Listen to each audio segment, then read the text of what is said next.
Pagdedeklara ng food security emergency na magbibigay daan para makapaghatid ng mas murang NFA rice sa merkado. Naungkat sa pagdinig ng House Quinta Committee. May balitang pambansa si Mela Alesmoras ng PTV.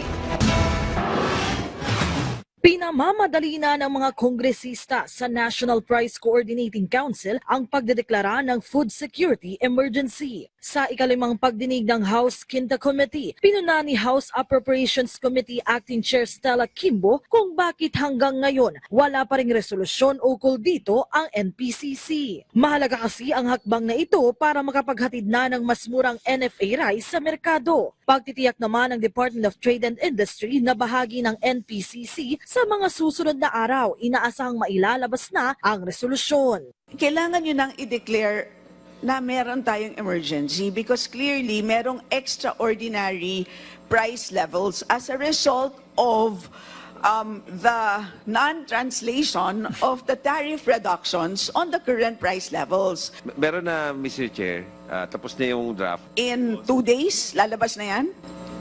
Kaya na siguro. Kaya na, Mr. Chair. Kasabay naman ang nalalapit na 2025 midterm elections, ipinagpatuloy ng House Committee on Suffrage and Electoral Reforms ang kanilang talakayan ukol sa ilang isyong may kaugnayan sa halalan sa ilang lugar sa bansa. Tulad sa Cagayan de Oro City na nakaranas umano ng sobra-sobrang paglobo ng bilang ng newly registered voters sa isang barangay, bagay na dapat tutukan para matiyak na wala ritong irregularidad. Dito po kasi sa Barangay Carmen, meron po kasing 21,000 new registrants sa isang barangay lang po.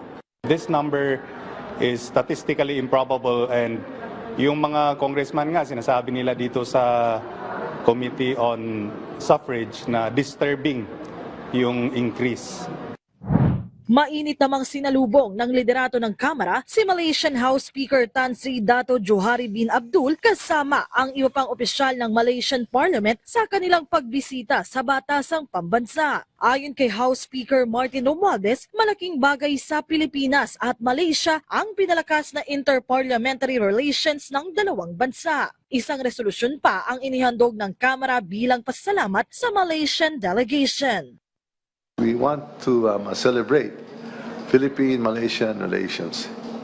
The relationship, I know, keeps getting stronger year by year. Bago ito, nakaharap din ni Romualdez si dating House Speaker Jose de Venecia Jr. sa pagpapasinaya ng isang bagong museo at gusali sa Batasan Complex na ipinangalan sa dating House Leader. Mela Alesmoras para sa Pambansang TV sa Bagong Pilipinas.